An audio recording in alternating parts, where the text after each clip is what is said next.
Всъщност съм много горда от Макдоналдса ми. Сега е 17 януари и аз имам Макдоналдс в градината. Много бързо първо го захванах на едно място. Този, който в момента бера и използвам, е такъв, който сам се разпространи. От преди 3 години имам Макдоналдс в градината. Той сам се разпространява. Аз просто оставям стар Макдоналдс да цъфне и съм много щастлива от това, защото си го имам Макдоналдса. Сега го слагам ли това или да го оставя, защото пък си не обичам. Няма да го слагам, защото след това ще започне да качи има зелено. Макар че толкова стане много ситно.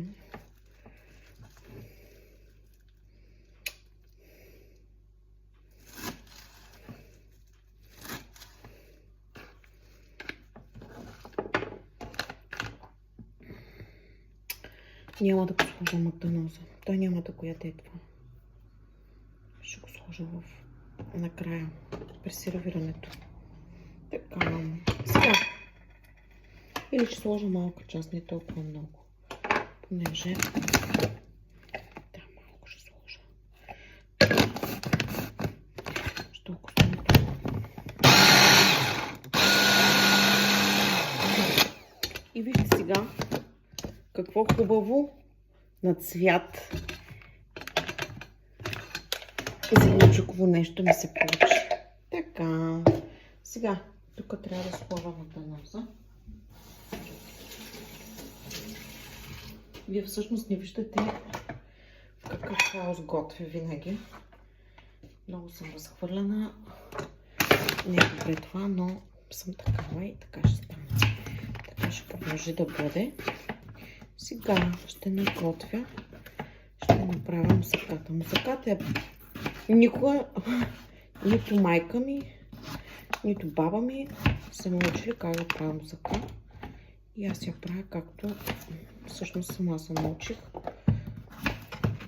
Още като живеехме в София. Понякога просто ни се дояждаше нещо сготвено вкъщи. Майка ми естествено правеше по-вкусно от това. Никога не беше по-вкусно. В момента вече няма как никакъв начин да има нейната мусака, защото тя е на небето. Баба ми не е готвила мусака. Мисля, на баба ми кухнята беше много различна от момента, когато аз правя. Всъщност, кухнята на баба ми беше различна от кухнята на майка ми. Сега може би кухнята най-много на Леля ми, дъщерята на баба ми, се доближава най-много до моята баба. Говоря за баба ми, която е майка на баща ми. Другата е баба. Я познавам също.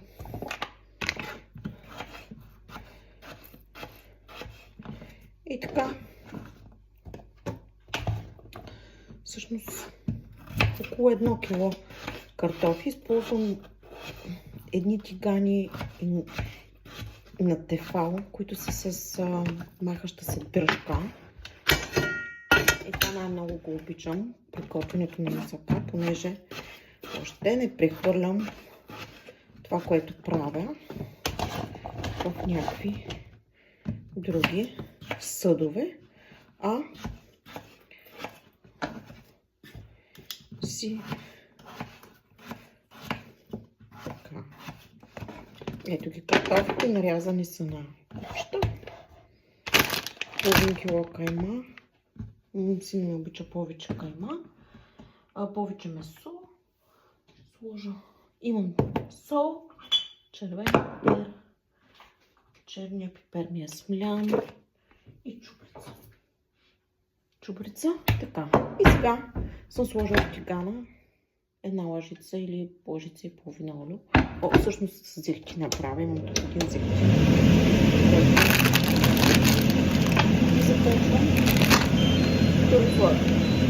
картофите.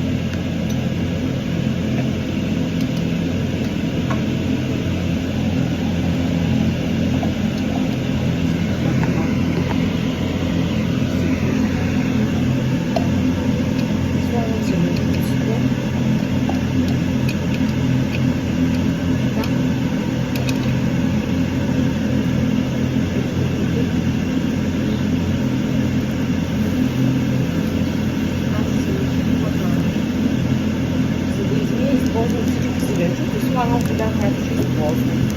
Така, трябва малко да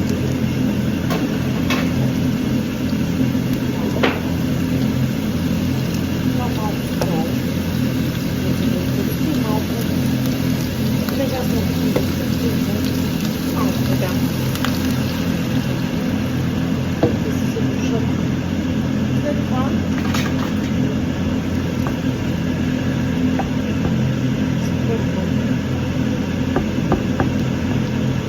тези силничко смес. Още нещо трябва да подготвим, което не съм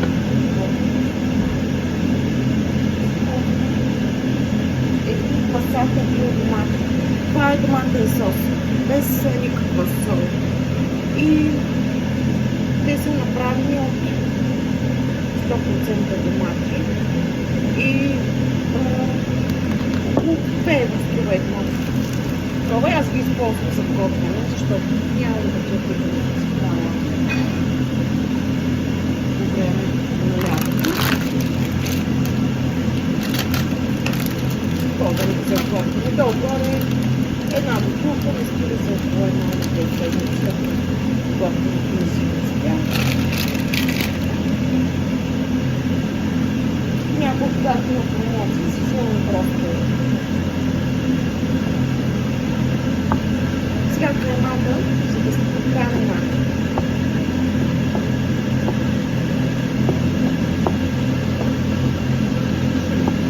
за да стане хубаво на малко парченца, трябва да се смеси с вода. И това нещо няма така отгоре. Има пасата, който използва който да не става. Слагам така.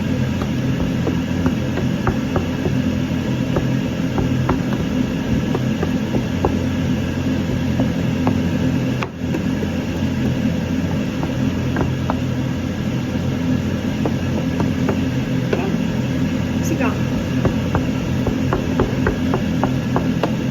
започвам да подправям каймата. Слагам си пипер, черен.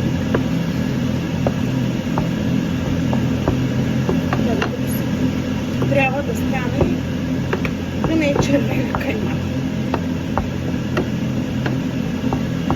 Така подправките към всъщност са сбърквани. Червените. Една лъжичка. Виждате, че аз мога да ги меря. И